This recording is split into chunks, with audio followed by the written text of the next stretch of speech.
Bonjour, bienvenue dans 10 minutes pour comprendre. Lancé en hommage aux victimes de l'attentat du siège de Charlie Hebdo, l'hashtag « Je suis Charlie » a été retweeté plus de 5 millions de fois, un vrai phénomène dans le monde entier. Nous avons décidé de lui consacrer une émission ainsi qu'à ses dérivés qui sont des témoins, des symboles de l'opinion publique. Et nous avons en notre compagnie Monsieur François Durper. Bonjour Hélène. Bonjour, avec qui nous allons analyser ce phénomène. Alors première question, très simple, petit cours de rattrapage pour les derniers retardataires. Oui. Qu'est-ce qu'un hashtag? À quoi sert un hashtag sur Twitter? Un hashtag, en français mot dièse ou mot clic, ça sert à marquer des métadonnées sur Internet. C'est utilisé depuis 2007. En fait, ça regroupe par exemple des contenus autour d'un terme.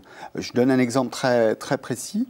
Vous savez que cet été, il y a eu des graves problèmes aux États-Unis autour de Noirs qui ont été tués par des policiers blancs. Et il y a eu un hashtag, Ferguson. Exactement, l'affaire Ferguson.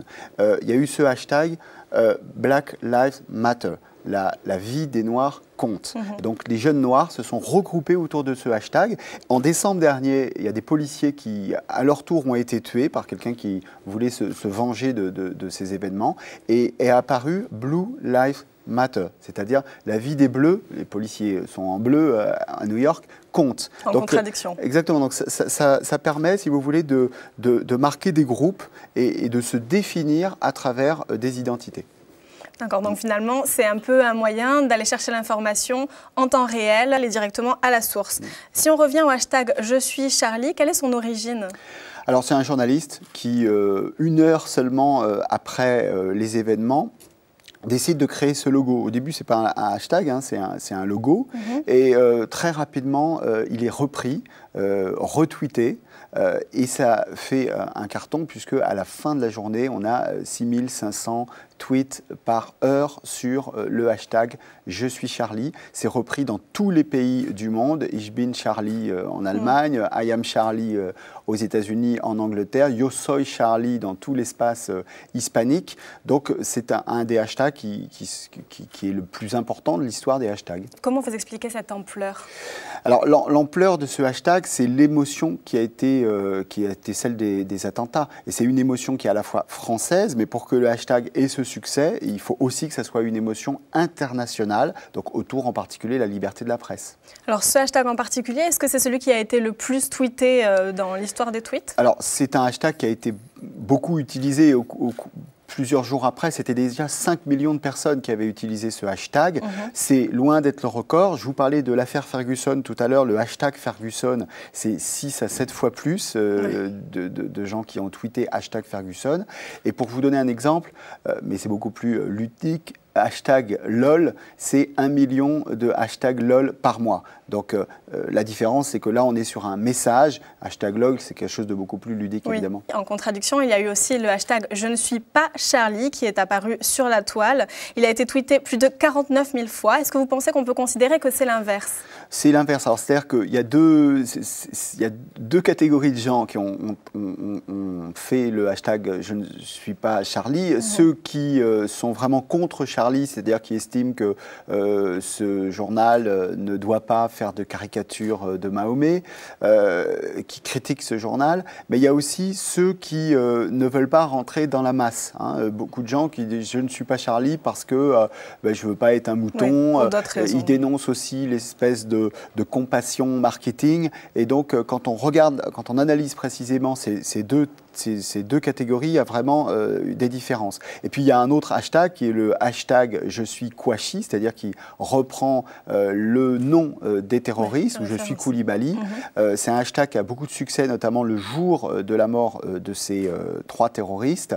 Et là, on rappelle que le net, aucun réseau social n'est une zone de non-droit. Donc là, pour ce hashtag « Je suis Kouachi », vous pouvez encourir évidemment des poursuites devant la justice. Et je tiens à souligner qu'un délit existe pour qualifier ce type de message. Il s'agit d'apologie par voie électronique d'un crime en relation avec une action terroriste. Est-ce que vous comprenez que la justice sanctionne ce type de message ? C'est normal, c'est-à-dire qu'en fait, le droit français prévoit la condamnation de l'apologie du terrorisme. Donc, que vous fassiez l'apologie du terrorisme dans un café ou que vous fassiez l'apologie du terrorisme sur Facebook ou sur un réseau social, le lieu ne doit pas avoir d'importance. Donc, vous avez fait de l'apologie au terrorisme. Donc, vous devez être condamné, que ce soit sur le net ou que ce soit n'importe où. Comment est-ce qu'on peut caractériser tous ces hashtags? Vous nous parliez de Yo soy Charlie, I am Charlie, je suis Ahmed, je suis flic.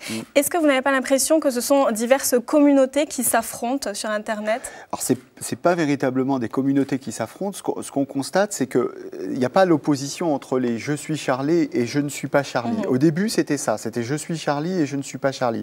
Mais après, ce qu'on a vu, c'est les multi-hashtags. C'est-à-dire beaucoup de gens qui disaient je suis juif, je suis Ahmed, je suis, et qui reprenaient plusieurs hashtags. Donc là, c'est évidemment lié au monde contemporain, la multi-identité. On ne s'oppose pas, mais on cumule des identités.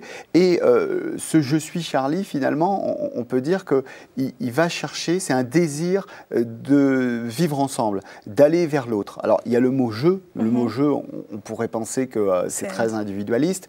Mais en fait, d'abord, d'une part, on peut dire « je suis juif » quand on est juif, et on est solidaire de sa communauté. C'est le premier niveau, où je suis policier si je suis policier. C'est le premier niveau, la solidarité communautaire. Il y a un deuxième niveau qui est, je dis je suis juif alors que je ne le suis pas, ou je suis policier alors que je ne le suis pas, juste parce que voilà, c'est la solidarité. Donc je sors de ma communauté et par le hashtag, je marque ma solidarité à l'égard de Charlie, même si je ne suis pas journaliste. Et le troisième niveau, ce sont des hashtags beaucoup plus larges, c'est-à-dire de gens qui disent moi je ne me limite pas ni à Charlie, ni à policier, ni à juif, ni à Ahmed, je suis humain, ou je suis français, ou certains, il y a eu le hashtag je suis Nigeria, parce qu'il y a eu des massacres, Boko Haram a fait des massacres pendant cette période-là dans le nord du Nigeria. Donc des gens parlé sur la toile. Exactement, ils ont utilisé ce hashtag pour dire nous on va au-delà, on est Charlie mais on est aussi autre chose que Charlie, on est français. Donc finalement c'est pas du jeu, c'est plutôt du nous, c'est-à-dire que derrière ce jeu c'est plutôt du nous.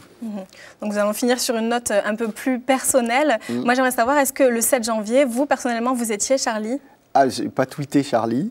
J'ai pas tweeté en fait ce jour-là. J'ai pris un petit peu de recul et je suis comme finalement tout le monde. Je suis Charlie et je ne suis pas Charlie. C'est-à-dire que je suis Charlie évidemment pour exprimer ma solidarité. Évidemment, il y a des victimes. C'est quelque chose. Et je dis et pas mais. Je dis et je ne suis pas Charlie parce que j'ai toujours, par exemple, sur les caricatures, estimé qu'il ne fallait pas reproduire ces caricatures, qui étaient des caricatures d'ailleurs qui n'étaient pas à l'origine française. Le début de l'histoire, vous la connaissez. Donc, beaucoup de gens se sont sentis épais. Et ça, on peut reprendre un peu une citation, si vous voulez, de Césaire, qui disait « Il faut passer d'un monde ou bien, à un monde et. C'est-à-dire pas un monde où on doit choisir des identités. Voilà. Lui, il disait ou martiniquais ou français. Mais non, je suis martiniquais et français. Et donc, on ne doit pas être sommé à choisir une identité. On est multiple. Dans la liberté d'expression, on peut penser des choses différentes. Et donc là, ce qui exprime ces hashtags, c'est la complexité du monde, la complexité des identités. On le voit aujourd'hui. Et puis, il y a aussi des détournements ludiques. On peut terminer sur cette image. Alors là, c'était le 11 janvier, cette grande manifestation qui a réuni 4 à 5 millions de Français. Et cette petite pancarte où cette dame met « Je suis Charlie, je suis Ahmed » et elle termine « Je suis célibataire » et elle met son numéro. Elle ne perd pas le nord. Donc voilà, il y a plein d'identités qui se jouent autour de cette notion-là, mais il y a des thèses à faire en sociologie sur le hashtag et ce que le hashtag dit de nos identités. Je vous remercie beaucoup pour cette expertise. Notre émission touche à sa fin. Je vous remercie pour votre fidélité. Vous êtes sur FDM TV, la première chaîne européenne de la diversité. Nous, notre hashtag, si vous voulez réagir à cette émission, il est très simple, c'est 10MPC. À très bientôt et gardez les yeux bien ouverts.